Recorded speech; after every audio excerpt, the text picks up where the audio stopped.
Olá, pessoal. Muito boa noite. Quem vos fala é Fred Dias Júnior. Eu sou professor, advogado e professor, coordenador da pós-graduação em processo civil, da especialização em processo civil, a pós-premium da Faculdade Baiana de Direito, que eu coordeno juntamente com a minha amiga, a professora Paula Sarno Braga.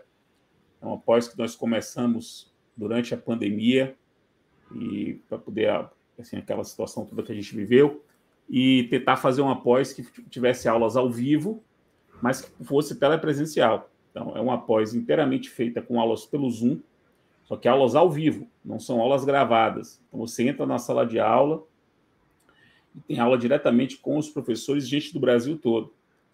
E é uma pós que se organiza em 24 semanas ao longo de um ano.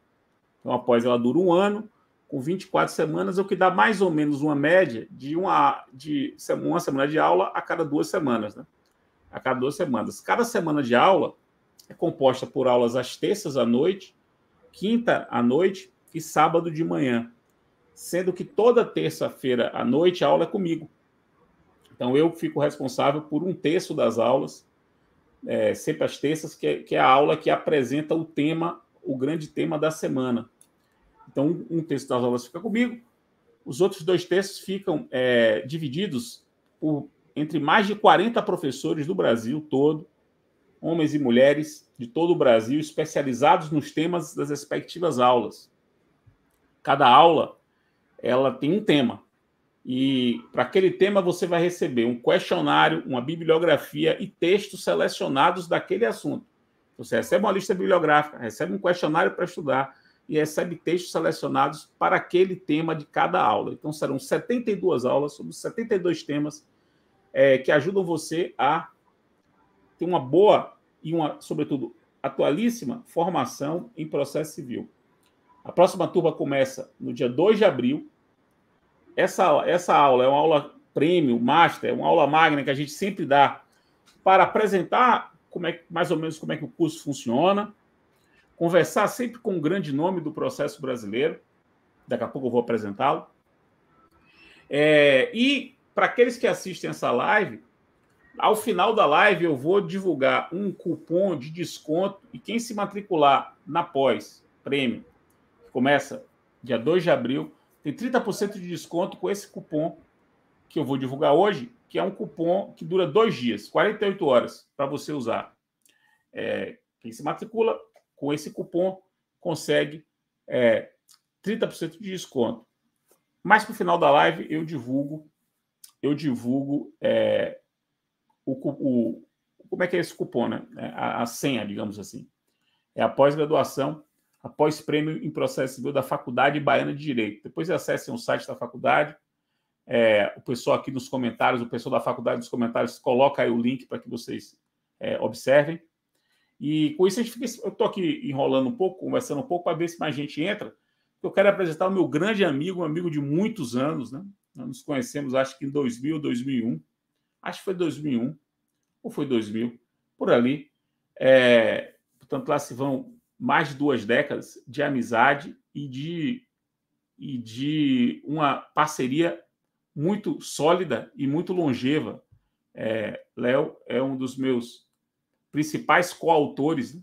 Eu que tenho um trabalho grande em coautoria, escrevi com muita gente, mas há aqueles coautores frequentes, frequentes, firmes, permanentes, e tudo indica para sempre, porque eu e Cunha, Leonardo Cunha, professor associado da Faculdade de Direito do Recife, da Universidade Federal de Pernambuco, Leonardo Cunha divide comigo 2 volumes do curso de processo civil, o volume 3, que é dedicado ao processo nos tribunais, o que é verde, né?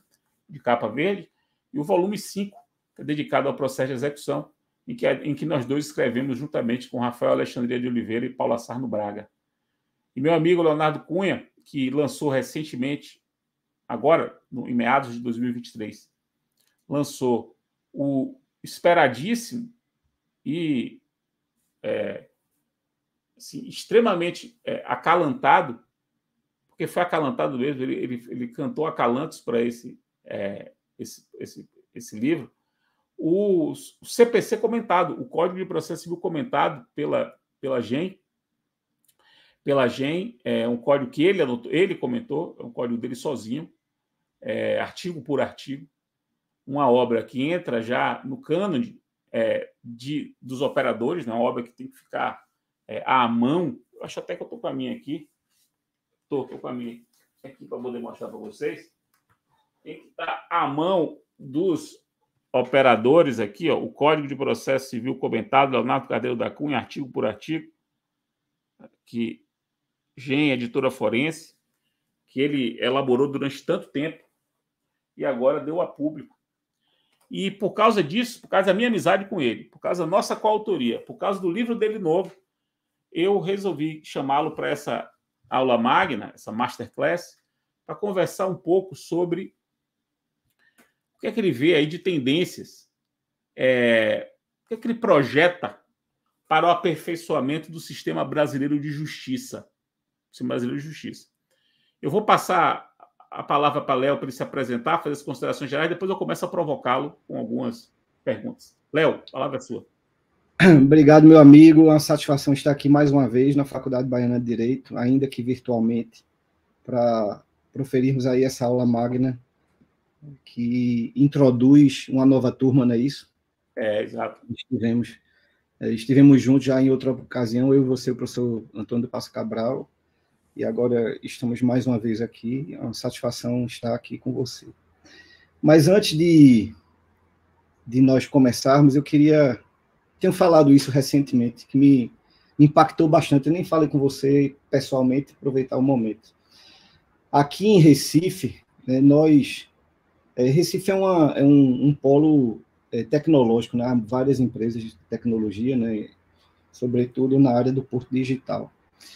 E acho que, não sei se foi semana passada ou retrasada, enfim, há poucos dias, uma das empresas de tecnologia aqui promoveu um evento. Veja que interessante. E o objetivo desse evento era abrir uma caixa. E nessa caixa estavam produtos que eram usados frequentemente em 2014, ou seja, há 10 anos. Quando os itens foram sendo demonstrados, chegou-se à conclusão que nenhum é mais usado em 2024. É uma comprovação de obsolescência, né, de 10 anos. E a minha impressão é que os próximos 10 anos, essa obsolescência será muito mais acelerada. E o que é que isso tem a ver com a nossa conversa? Isso mostra que não só a tecnologia, mas o comportamento das pessoas e o próprio direito vem sendo alterado de forma frenética. Não sei se até pela tecnologia, mas por vários outros fatores. Eu até acho que em todas as áreas, no mundo todo, não só no direito, estamos numa grande transição. Veja que curioso. Quando o processo eletrônico começou a ser uma realidade, eu me lembro de vários juízes embargadores reclamando que era muito ruim trabalhar com o sistema. Eu, acho que no final do ano passado, me deparei com um caso no meu escritório em que o processo ainda era em autos de papel. E eu ia despachar com os embargadores, além do relator, né, os outros que não eram relator, e eles tinham dificuldade no despacho. Veja que interessante. Porque não tinha tela ali para ele acompanhar os detalhes do caso. Era só eu e o meu memorial. Então, veja que essa mudança do processo eletrônico, ela impactou no comportamento, na atuação e em várias outras realidades jurídicas. A exemplo da litigância predatória. Não existe litigância predatória sem um ambiente do processo eletrônico. Quer dizer, pode até existir, mas não se estimula, nem é fácil. Um advogado, como aqui aconteceu, um advogado do interior do Piauí propôs 6.000 ações numa comarca no interior de Pernambuco. Como é que isso ia ser feito se o processo não fosse eletrônico? Então, isso me fez pensar, Fred, vê que interessante. Muita gente reclama ainda, com razão, do excesso de jurisprudência defensiva dos nossos tribunais superiores. Mas a jurisprudência defensiva de hoje em dia, ela é muito melhor.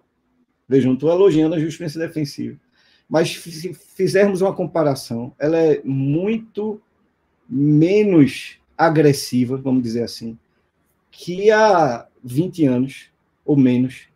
Eu me lembro, acho que você vai se lembrar, que havia decisões reiteradas não admitindo agravo de instrumento do mandado de segurança. Havia precedentes e decisões de vários tribunais não aceitando o agravo, hoje conhecido como agravo interno, porque ele estava previsto na lei e o advogado botou o nome de agravo regimental. Não poderia ser admitido porque ele não estava previsto no regimento, ele estava previsto no então 557 do Código. Isso era um erro grosseiro, chamar o agravo legal de regimental. Veja que absurdo. Você for contar isso para qualquer pessoa de hoje, um aluno de graduação, ele não vai entender como assim. Como não aceitava um agravo porque ele botou um adjetivo que identifica uma fonte normativa diferente daquela. Então, vamos, pelo que eu entendi, vamos falar aqui de prognósticos, mas fazendo um retrospecto para nos ajudar no prognóstico, né, eu acho que a realidade jurídica vem sendo alterada, né, e isso vem impactando na doutrina. O que é que se estuda hoje em dia no processo civil? Se estuda tecnologia e direito, tecnologia e processo era algo que não se estudava. Você já viu alguém se preocupar atualmente em estudar as teorias da ação? Não tem mais essa... Não vejo mais ninguém dando aula de teorias da ação, mas vejo os professores preocupados com novos temas, que são temas da nossa realidade atualmente. Então, sim, essa é uma introdução que, não sei, assim, nós não combinamos, né, mas pelo que eu entendi da nossa conversa, para falarmos de prognóstico, acho que tinha que ter também um retrospecto. Ponto de partida, né? Um ponto de partida, ainda que breve, para a gente ter uma base, né, a partir da qual... Veja, inclusive, que teorias da ação deixou de ser item do programa para a magistratura. Parece pouca coisa, mas talvez diga muito, né? Fale muito sobre o que está acontecendo. E aí eu começo a encaminhar a nossa conversa. Veja que o título da nossa aula é Tendências do Aperfeiçoamento do Sistema Brasileiro de Justiça. E a ideia é chamar Sistema Brasileiro de Justiça para que sirva como uma designação genérica que abranja, mas não signifique apenas a justiça judiciária. Ou seja, falar do sistema de justiça é falar do conjunto de elementos, né, e de sujeitos que interagem para realizar a justiça. Não necessariamente realizar a justiça por meio do Poder Judiciário, que é uma dessas infraestruturas, um desses elementos, um desses sujeitos que fazem parte do sistema. E aí eu já provoco, Léo, se você acha que uma tendência que já pode, inclusive, já ter começado, e talvez muita gente não tenha percebido, já pode estar aí acontecendo, e muita gente está sem olhos de ver, se uma tendência é um fortalecimento, uma intensificação das interações do Poder Judiciário como talvez principal porta de acesso à justiça no Brasil, talvez não, seguramente a principal porta de acesso à justiça no Brasil, mas a compreensão de que ele é apenas uma das portas e não a totalidade, e não a porta, é uma das portas, e de que modo ele, Poder Judiciário, vai interagir com as outras portas, com a arbitragem, com as agências reguladoras, com os tribunais administrativos. Você vê, por exemplo, Léo, isso é o que eu vou perguntar agora, é um tema muito caro para a nossa geração, para a nossa, de que a gente fez parte. Eu me lembro claramente quando a gente começou a aula de processo, no final dos anos 90, a gente falava muito de inafastabilidade da jurisdição e dizia que a lei não poderia excluir nada da apreciação do Poder Judiciário, o Poder Judiciário daria a última palavra sobre tudo. ele pode decidir sobre tudo, ele pode examinar tudo. A gente foi educado para isso. Vindo de uma ditadura, a gente foi educado a dizer a defender que tudo podia ir para o judiciário.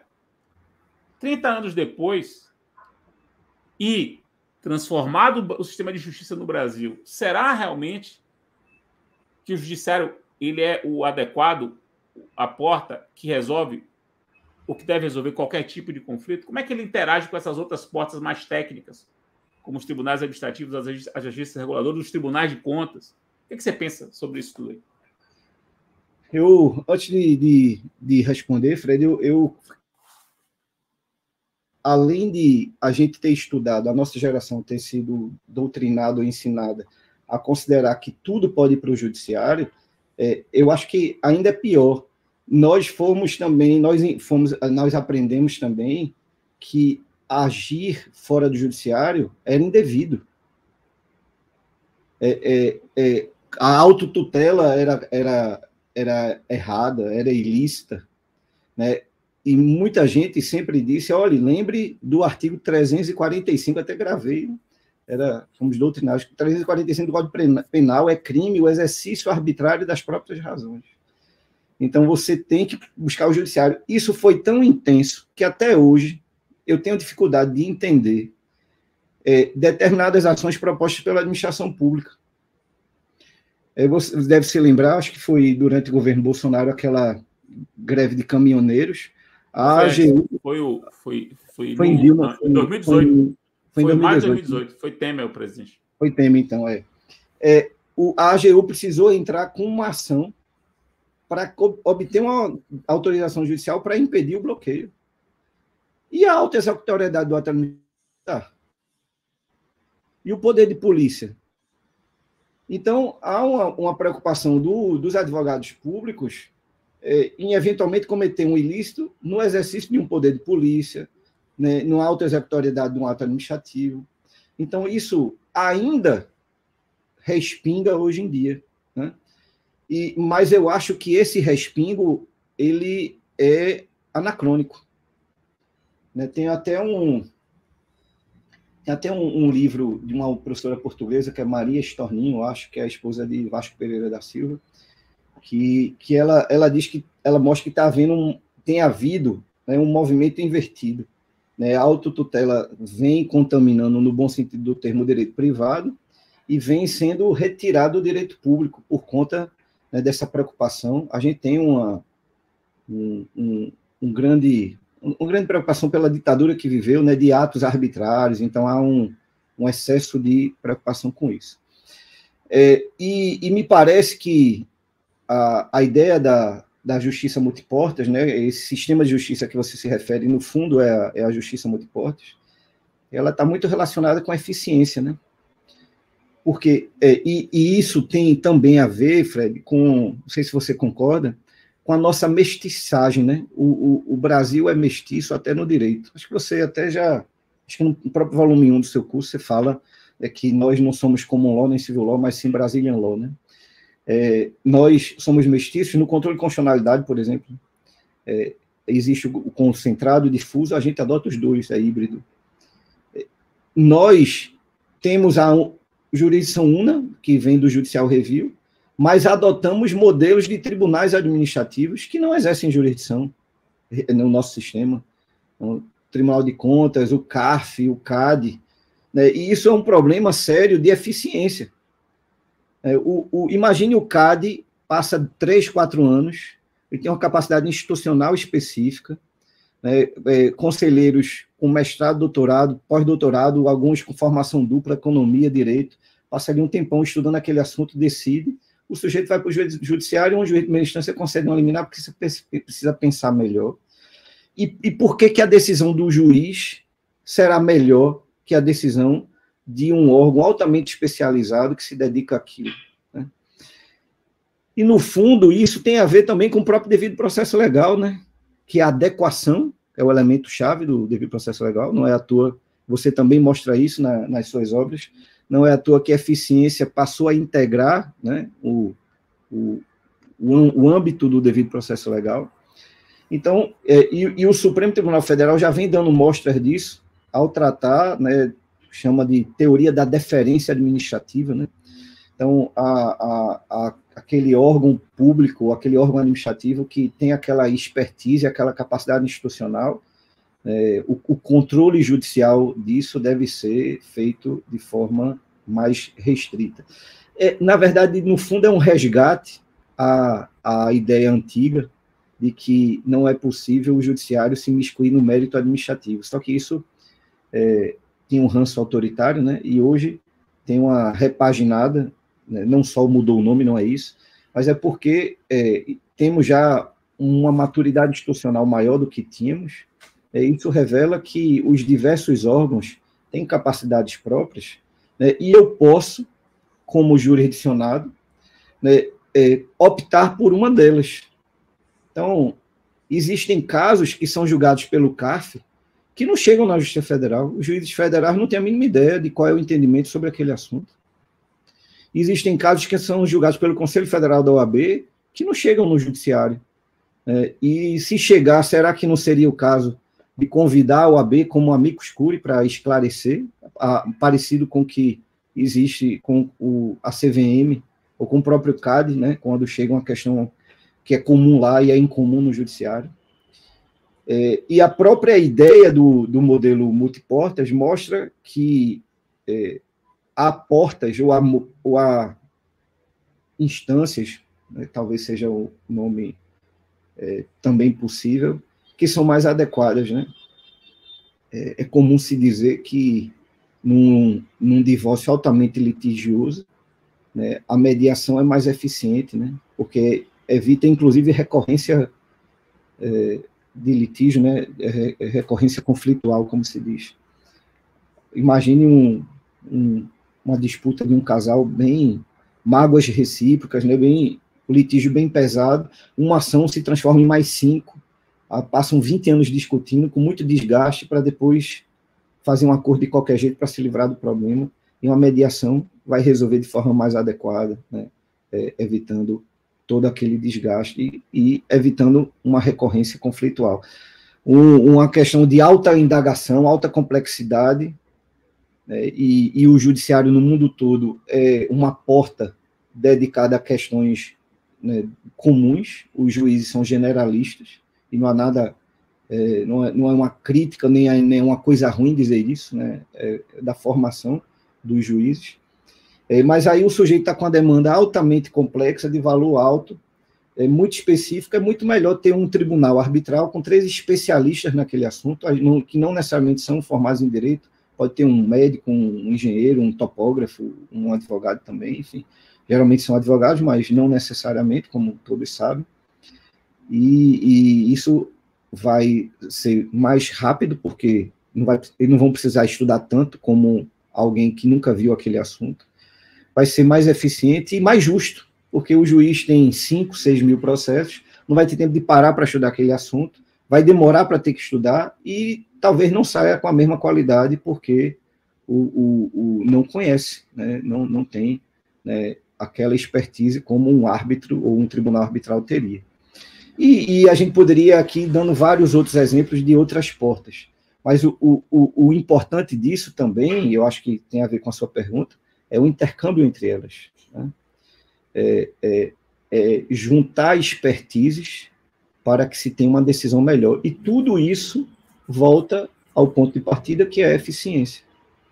Então, e a gente vê, também baseado na eficiência, a cooperação judiciária, né? Um juiz pedir o apoio de outro e, com isso, gerar uma decisão mais eficiente, né? Ou um procedimento mais eficiente com uma decisão melhor tecnicamente. E essa cooperação pode se dar também no âmbito interinstitucional, né?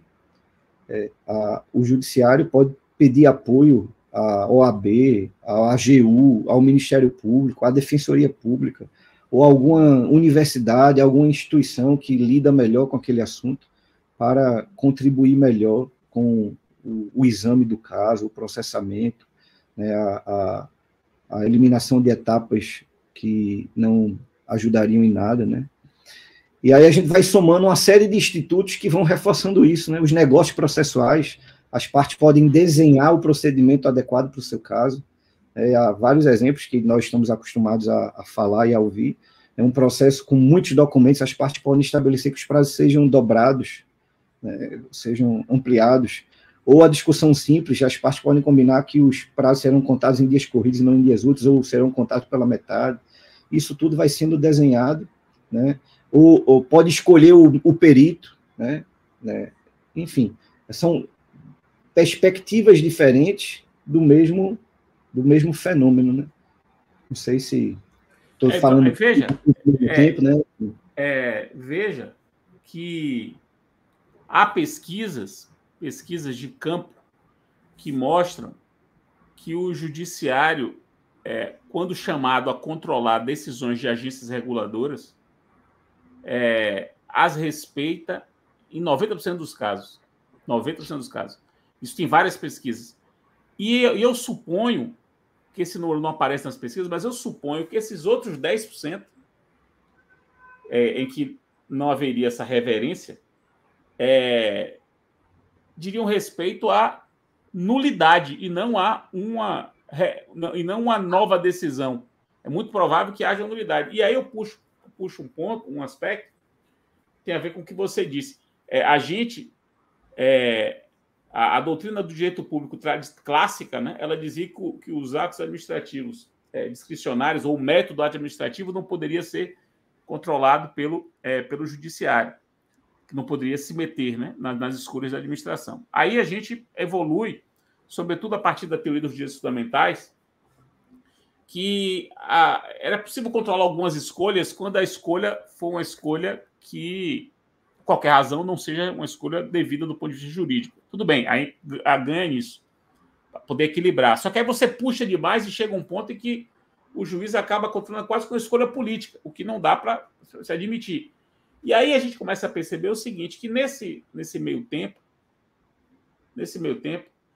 a estrutura do sistema vai se transformando e órgãos vão sendo criados e vão ganhando uma institucionalidade que lhes confere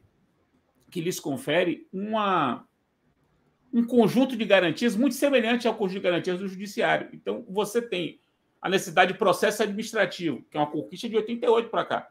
Quando você tem o processo administrativo, garantia de contraditório, de ampla defesa no âmbito administrativo, garantia de juiz natural no âmbito administrativo, você muda o perfil de um CAD, você muda o perfil de um tribunal de contas, você muda o perfil de um tribunal de ética, de uma CVM.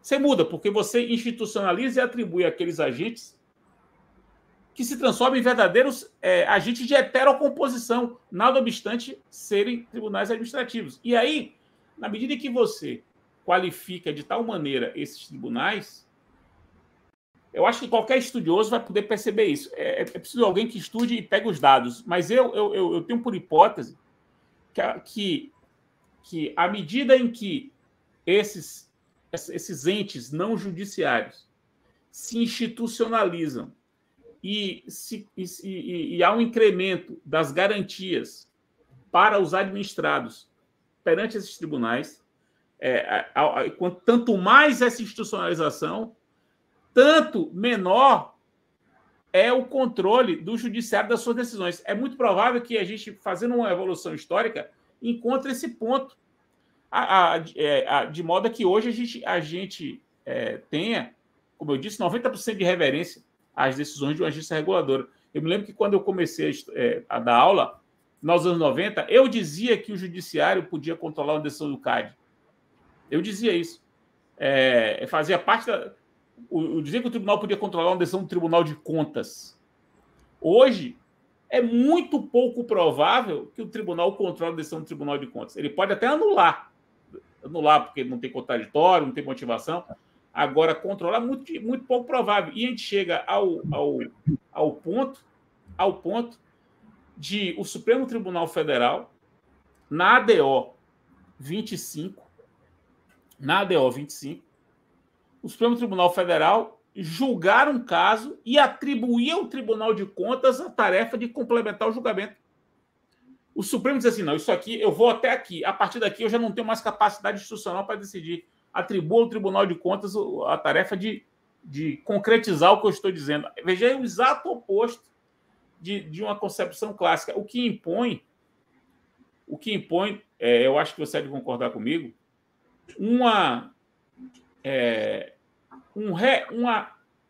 um reposicionamento, ao menos no Brasil, do papel da jurisdição. E, paralelamente a isso, a compreensão de que o Poder Judiciário é uma porta de entrada, muito importante, muito larga, mas é uma porta de entrada que não necessariamente levará a uma solução jurisdicional, porque eu posso entrar pelo judiciário e ser direcionado para uma Câmara de Conciliação e terminar por um acordo. É uma porta de entrada que não necessariamente coincidirá com a porta de saída, porque eu posso entrar pelo judiciário e, como aconteceu nesse caso do STF, e sair pelo Tribunal de Contas. Isso é realmente uma mudança incrível. E eu digo mais, e faço mais uma provocação. Esse movimento todo, essa profunda entropia, faz com que os órgãos se transformem pelo movimento. Os órgãos se transformem pelo movimento, pela transformação, ou pela movimentação. Quer dizer, ao se movimentar, se transformam. Dou 2 exemplos. Os tribunais de contas, que hoje, 2024, funcionam até mesmo como câmaras de mediação, o Tribunal de Contas como mediador. Isso é incompreensível para quem estudou nos anos 90. E o outro é o CNJ. Quer dizer, o que o CNJ foi projetado? O CNJ foi projetado em 2004 para ser uma coisa, e o CNJ hoje é outra. Quer dizer, o J de CNJ, que é justiça, que nasceu para ser uma evidente referência ao justiça judiciária, porque remete a tribunais de justiça, remete a Superior Tribunal de Justiça. Se transformou a palavra justiça do CNJ, o J agora é justiça em outro sentido. É justiça aqui como solução de problema. E o CNJ se transforma numa agência reguladora do sistema de justiça, e não apenas do sistema judiciário de justiça. Por isso, Débora pergunta,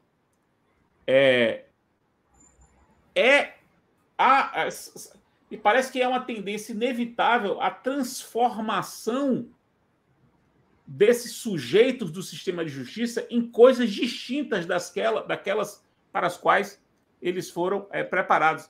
A gente estava lendo recentemente, Léo, o livro mais importante que eu li esse ano, o livro de Muniz Sodré, Pensar na Go.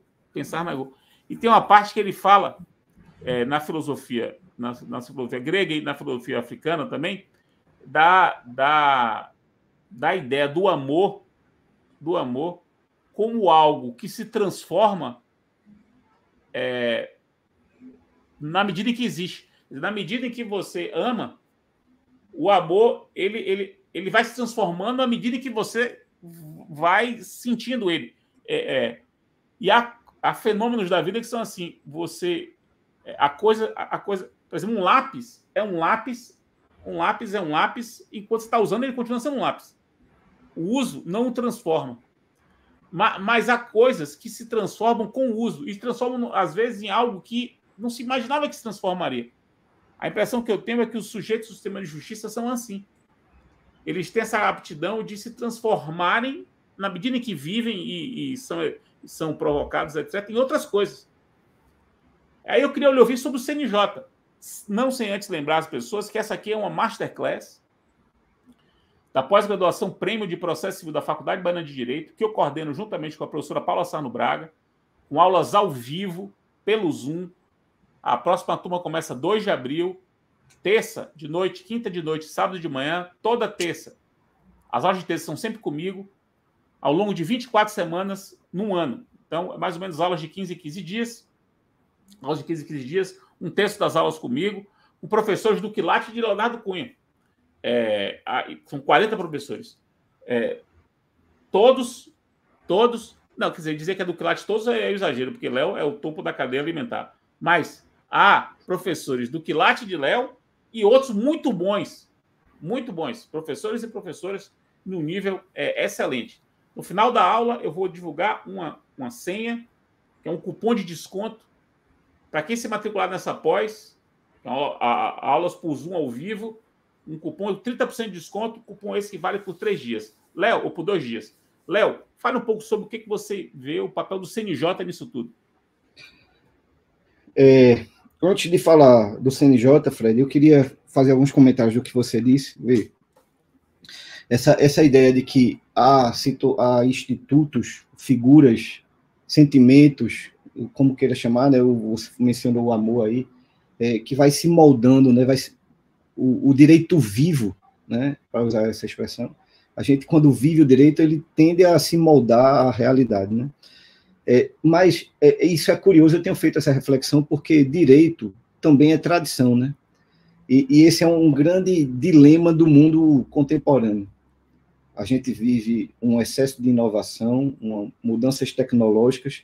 Eu comecei dando o exemplo lá da obsolescência dos mecanismos tecnológicos, que cada vez se torna mais veloz. Mas vejo que, mesmo com toda a tradição lá do processo civil romano, ele foi sendo alterado para se ajustar às necessidades. Não é à toa que tinha as ações da lei, depois processo formulário, depois, né, a fase extraordinária. Isso foi sendo aperfeiçoado, porque começou a se tornar anacrônico, insuficiente, eram novas tendências, numa lentidão enorme, né? Hoje a velocidade é muito maior. E aí, a propósito disso, eu me lembro, há uns 20 anos, quando começou intensificamente a vermos as ações propostas para fornecimento de medicamentos, né, isso era uma grande discussão, chegou-se a dizer, não há mais separação de poderes, ou a separação de poderes mudou porque é o juiz que está determinando a implementação de políticas públicas. Nós desaguamos onde disso, Fred? Chegamos onde? Aonde chegamos? Chegamos nos processos estruturais. Ninguém mais questiona que há um problema de separação de poderes, ou que são absurdos. O processo estrutural, você também trabalha isso em vários textos, inclusive no volume, tanto no 2 como no 4. O processo estrutural, ele permite que seja reestruturada uma política pública. E cada vez mais, uma das diretrizes ou características é que se faça de forma negociada com a administração. E aí volta a sua primeira pergunta, né, de o judiciário, né, cooperar ou interagir com outros entes que estão fora do judiciário. O processo estrutural é um exemplo vivo disso, né, dessa evolução e dessa interação também. Eu tenho uma observação que eu ia fazer, mas vou deixar mais para o final, né, e ir para o CNJ. Né? Já que você... a colocação do CNJ aqui é muito oportuna, porque a gente está falando em transformação, né? O direito vivo vai se transformando, assim como o amor vivo vai sendo alterado. Né? O CNJ, quando foi criado, e vai fazer agora 20 anos, né? Foi em 2004, a emenda constitucional 45, de dezembro, né? Em dezembro de 2024 fará 20 anos que o o CNJ existe. E ele surgiu como, eu me lembro, vários textos sobre isso, muitos juízes reclamando, porque ele virou uma grande corregedoria. Ele foi criado como uma grande corregedoria, era uma corregedoria nacional. Era a polícia do judiciário, né? Vai caçar juízes, né? Uma grande corregedoria nacional. Os próprios dispositivos da Constituição sobre o CNJ, né, revelam isso. Mas ao longo desses 20 anos, o CNJ mudou completamente. E você fala muito bem disso, né? Tem um livro sobre isso, só sobre o CNJ, que está incorporado no novo livro da introdução. Não está incorporado, não. Está incorporado, não. Não está incorporado, não. Não, a ideia não é a mesma, não? Não. O livro CNJ CNJ. Lá tem um item sobre o CNJ, mas é um item pequeno. Ah, tá. É porque eu não li ainda, não recebi ainda o da introdução à justiça multiposse. Nem eu, o de multiposse que eu tinha, o meu foi embora, não tenho mais. O meu só vai chegar essa quinta-feira. Eu vi só o sumário no site da editora, e aí, como tem um capítulo sobre o CNJ, imaginei que as mesmas ideias estivessem lá. Então, o resumo é bem pequenininho do CNJ, lá está bem pequeno. Lá, comparativamente. E o CNJ, eu até, no meu livro sobre precatórios, tem um capítulo sobre isso, porque a emenda constitucional 114 previu que fosse criada uma comissão entre o Poder Legislativo, o Tribunal de Contas da União, né, e o CNJ, para mapear melhor os problemas de precatório e evitar, né, contribuir para evitar, para prevenir demandas contra a União. Né? E o Supremo Tribunal Federal, Fred, veja que curioso, eu acho que o Supremo ainda não percebeu essas interações. Nas duas ações diretas de inconstitucionalidade contra as emendas constitucionais 113 e 114, o Supremo disse que era inconstitucional essa previsão de o Poder Legislativo, junto com o Tribunal de Contas da União e o CNJ, mapearem demandas, o que é que está acontecendo, onde é que estão surgindo esses problemas, por que a União está sendo demandada em determinado assunto, o que é que pode prevenir, quais são as medidas a serem adotadas ou recomendadas para evitar isso, ou para prevenir essas disputas, esses litígios. E o Supremo disse que isso era inconstitucional, porque ofendia a competência privativa da AGU. Ele tratou a competência numa ideia tradicional de que só um órgão pode ser competente para aquilo. Né? Quando hoje há um entendimento já amplo de que é possível compartilhar competências. Né? A própria previsão constitucional do novo imposto, né, o IBS, prevê a competência compartilhada entre estados e municípios. Só me preocupa aí uma questão federativa, mas aí é outro assunto, né, que não está envolvido no nosso questionamento aqui. Então, esse precedente do Supremo pode seguir a ratio decidente dele, pode talvez interferir em alguns dos assuntos que o CNJ tem, né, se dedicado. Mas o CNJ se transformou num grande observatório, né? Ele está sempre observando, né, os problemas que passam pela justiça, as medidas adotadas, as iniciativas, as rotinas, para sugerir, recomendar boas práticas.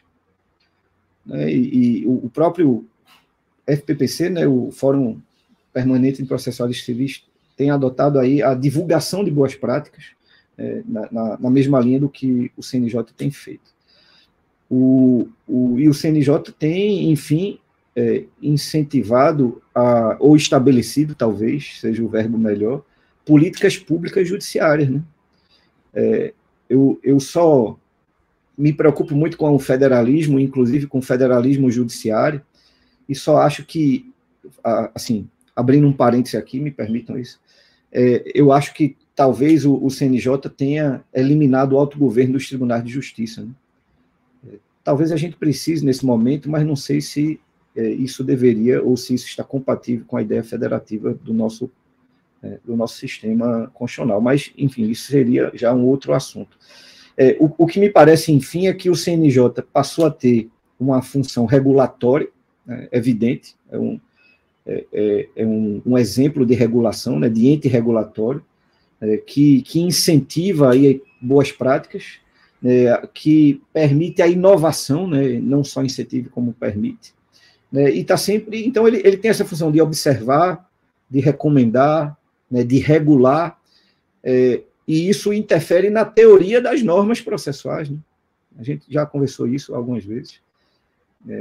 A gente sempre estudou que processo civil era regulado por leis federais e pela Constituição. Hoje o regimento interno do tribunal, tem o trabalho de Paulo Mendes, que trata bem disso, tem o CNJ, que tem suas resoluções, recomendações, isso deixa o processo civil mais sofisticado, né?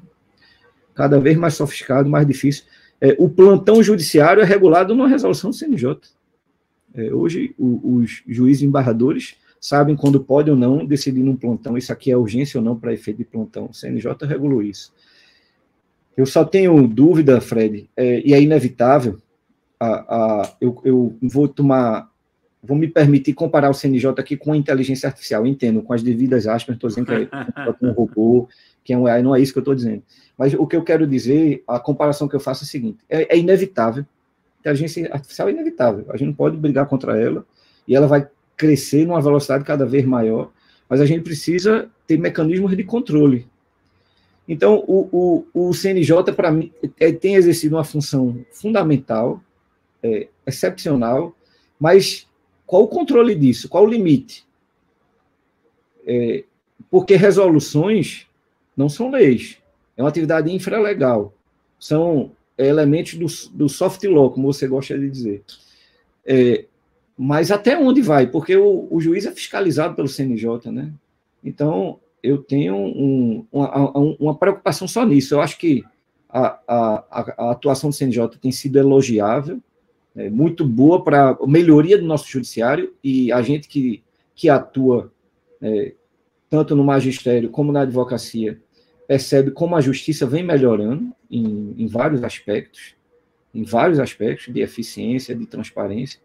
Hoje o processo eletrônico permite que a gente tenha uma acessibilidade que não tinha antes, e várias outras rotinas. A forma de pensar, o comportamento de juízes tem melhorado em vários aspectos. Isso tudo é positivo, mas a gente precisa também pensar na questão normativa. As resoluções do CNJ não são leis, evidentemente, mas será que em algumas situações não estão extrapolando, ou poderão vir a extrapolar? Essa é só uma provocação que eu faço, e lhe devolvo a palavra com essa provocação, porque isso talvez seja seja necessário, a partir disso, pensarmos num limite ou num controle adequado dessa situação. Tem controle, as ações contra o CNJ são propostas no Supremo, né? Há controle judicial do que o CNJ estabelece ou decide. Mas, enfim, não é importante começar também a ter uma preocupação, né, nos limites disso, até onde pode ir. Volto a dizer, não estou dizendo porque acho ruim, não. Eu gosto, acho positiva a atuação do CNJ, mas precisamos pensar também no que pode vir a ocorrer, né? São composições temporárias, né, mandatos de 2 anos, né? A gente não sabe, né, se não houver limite, até onde pode ir, né? Enfim, aí eu lhe devolvo para também haver esse diálogo entre nós muito específico. Reta final da nossa live, lembrando que essa live é uma masterclass, né? Da pós-graduação Prêmio de Processo Civil da Faculdade Baiana de Direito, coordenada por mim e pela professora Paula Sarno Braga. É uma pós telepresencial, com aulas ao vivo, não são só aulas gravadas, aulas ao vivo, pelo Zoom, terça-noite, quinta-noite, sábado de manhã. São 24 semanas ao longo do ano. Um terço das aulas será dada por mim, serão dadas por mim, ou será dado por mim. As aulas de terças-feiras são sempre comigo.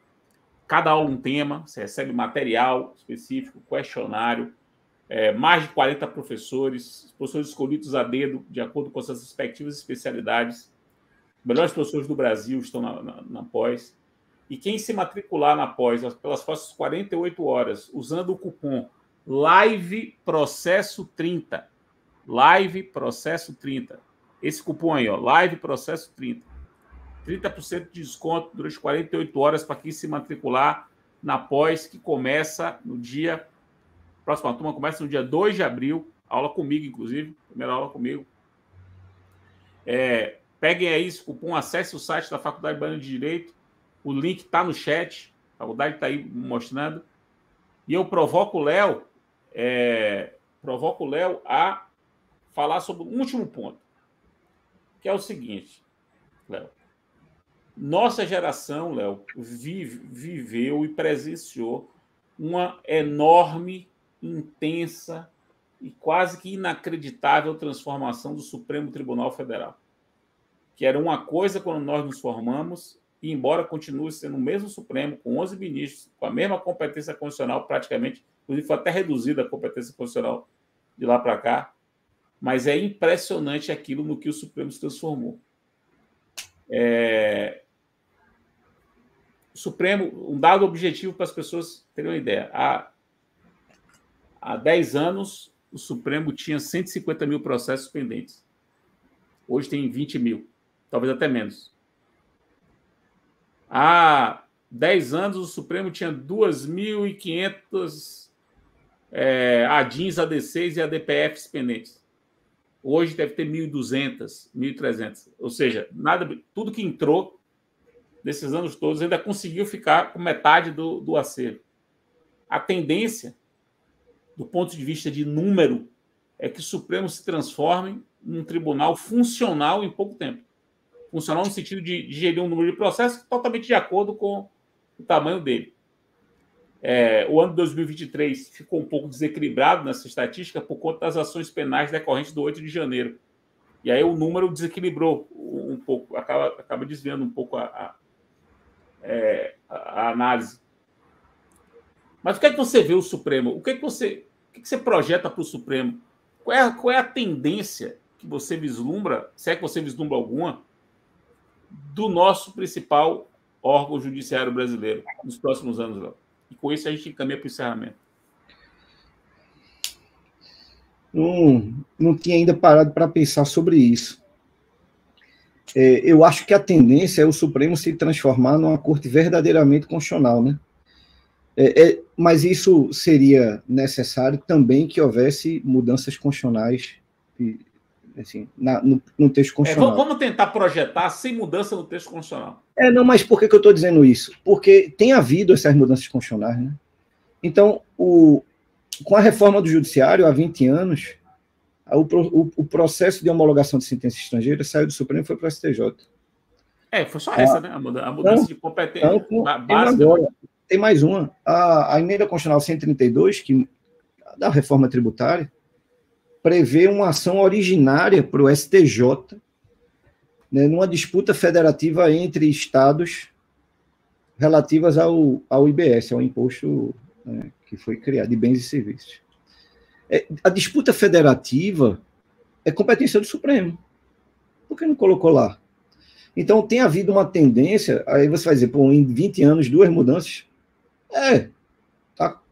São dois mas as transformações do Supremo, as transformações reais do Supremo, foram independentes dessas mudanças. Não tenha dúvida. O que eu quero dizer é que, além dessas duas que são pequenas dentro do contexto histórico, o Supremo vem caminhando para, primeiro, aproximar o controle difuso do concentrado, né?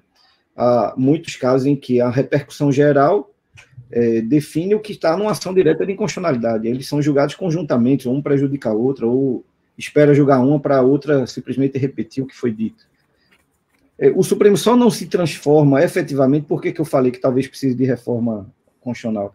O Supremo só não se transforma sem reforma completamente num acordo constitucional, porque ele é competente para as ações específicas, né, que não são necessariamente ações constitucionais, não são necessariamente demandas de competência de um acordo constitucional.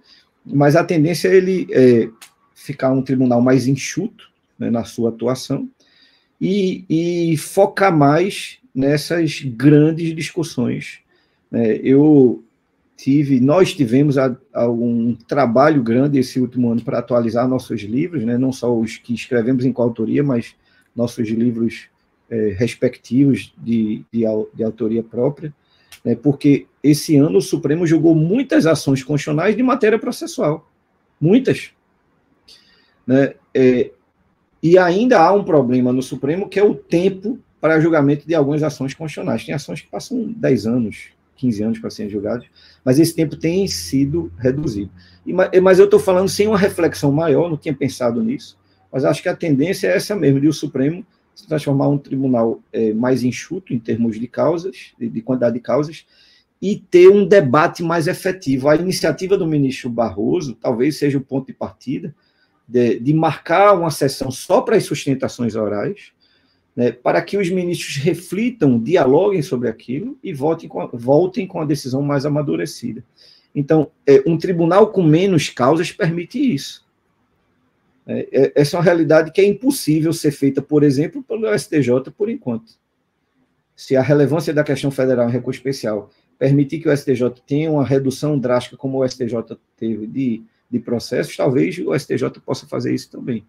Então, é um tribunal que a tendência, e volto a dizer, sem ter refletido melhor ainda sobre isso, a tendência é um tribunal que passe a ter decisões mais amadurecidas, né? Melhor discutidas, melhor ponderadas, né? Isso é muito bom, né? Se isso se concretizar, é muito bom. Mas, Fred, eu sei que a gente está se encaminhando para o final, eu queria dizer uma coisa que me escapou, né, em alguns momentos das suas provocações. Enquanto isso, eu estou divulgando seu livro aqui. Vai falando aí que eu estou aqui divulgando seu livro. Nós vimos aqui, né, conversando aqui, que há muitas portas, que a eficiência é importante para isso, que o judiciário precisa dialogar com as outras portas, né, mediação, conciliação, arbitragem, dispute board, negociação direta, e muitos desses começam a ingressar nos textos normativos. A atual lei de licitação prevê o comitê de disputa, que é a tradução, a nossa tradução, a tradução que o Brasil deu ao dispute board. Mas o que me parece é que a gente já caminha, não sei se você concorda com isso, a gente já caminha para uma nova fase. Porque, vejam, essas portas estão aí já previamente estabelecidas, são portas típicas.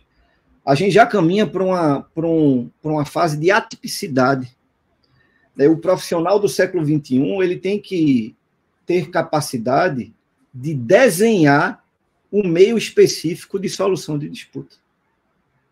Eu participei, eu dou sempre esse exemplo porque é curioso.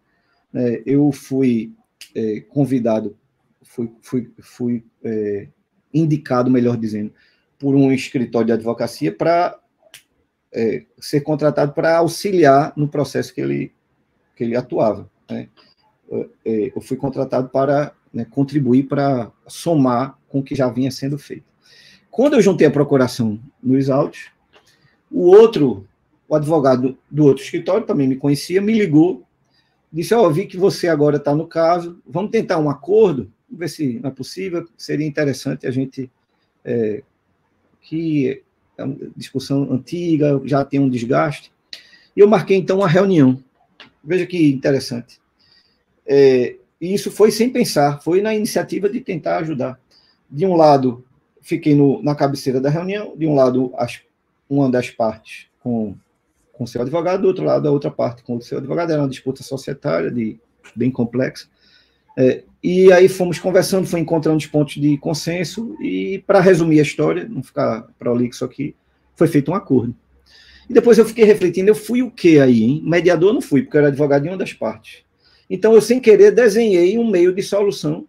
Eu tinha acabado de entrar no processo, ainda não estava enviesado, nem contaminado com o calor dos debates.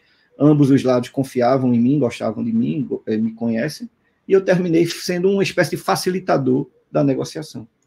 Então, com essas ferramentas todas que nós temos, de compartilhamento de competências, de negócios processuais, né, de cooperação interinstitucional, é muito provável, ou ideal, o passo que daremos é de nós, profissionais de direito, desenharmos o meio de solução.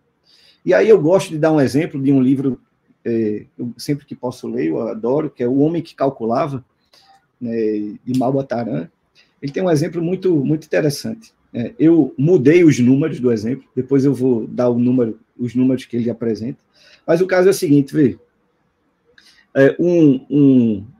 Um cara tinha deixado um testamento, ele tinha 3 filhos, né? E deixou lá no testamento, ele tinha 17 camelos.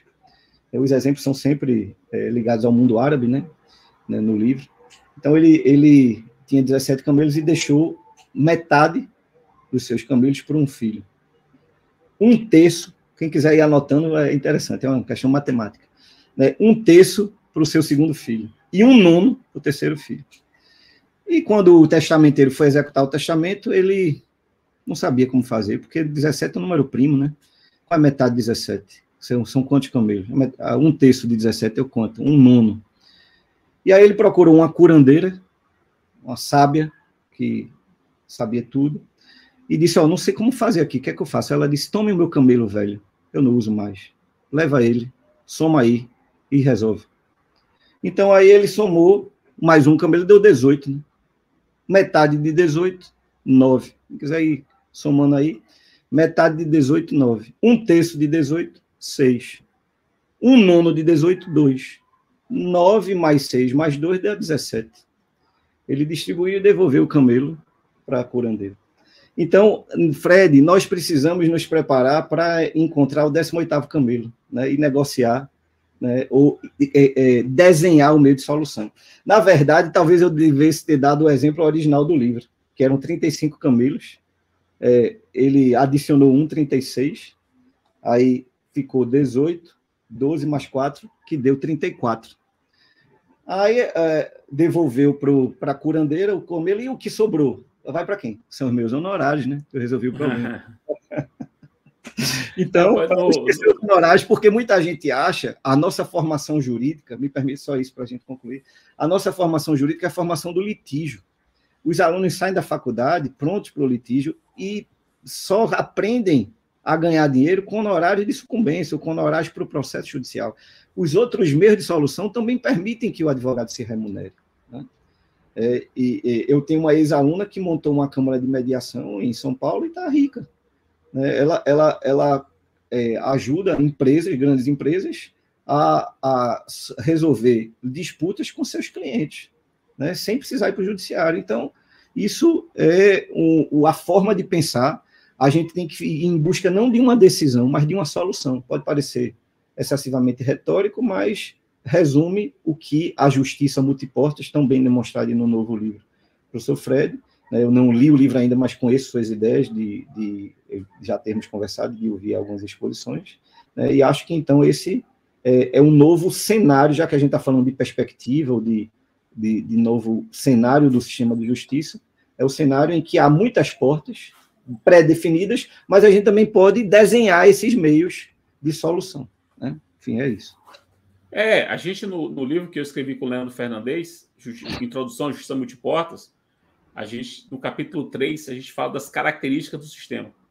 E uma delas, a gente diz que é a abertura.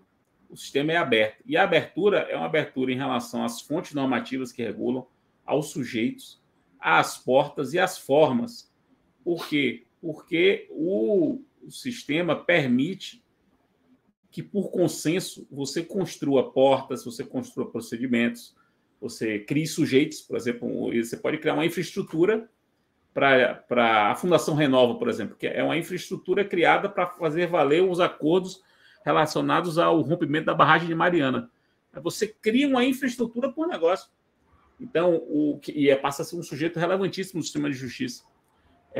Então, essa abertura é a marca do nosso sistema, do sistema brasileiro. Há diversos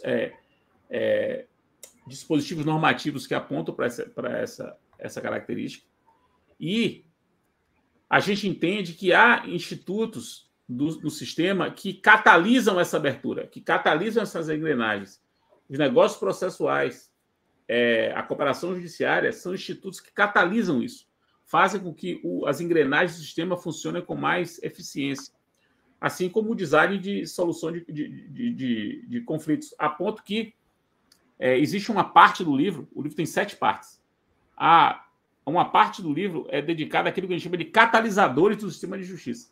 E a gente coloca como catalisadores, dentre outros, os negócios processuais, que a gente chama de negócios para os processos de solução de problemas jurídicos, o design de solução de disputas e a cooperação judiciária. Com isso, a gente chega ao final, meu amigo Léo. Divulguei aqui seu livro. O Léo está lançando o livro dele no Brasil todo. Código de Processo Civil comentado pela GEM, artigo por artigo, depois de anos escrevendo. Fred, eu esqueci de dizer uma coisa. No site do Grupo GEM, até o dia 22 de março, está com uma promoção, desconto de 25%. O cupom do desconto é Cunha, meu último sobrenome. Cunha é o cupom do desconto. 25%. Interessante, porque Cunha, o grande Cunha, ele cunha moedas. E aqui, Cunha portanto, é um oxímoro, porque é para poupar moedas. Você usa o Cunha para ter o desconto, a cena do desconto. Meus amigos, meu amigo Cunha, muito obrigado. Muito obrigado. Pessoal, matriculem-se na nossa pós, venham ser meus alunos. assistir aula comigo, em sala de aula, ao vivo, a partir de 2 de abril, a nova turma. Usem o desconto Live Processo 30 por 48 horas, de 30% de desconto. Após dura 1 ano. Ao longo de 24 semanas nesse ano, a gente vai se encontrar terça de noite, quinta de noite, sábado de manhã. Léo, aquele abraço, meu querido. Essa live vai para o canal do YouTube da Faculdade Baiana de Direito e vocês podem assistir. Curtam, compartilhem, bota o sininho aí, coraçãozinho e joga para todo mundo assistir. Abraço forte. Valeu. Abraço, meu querido.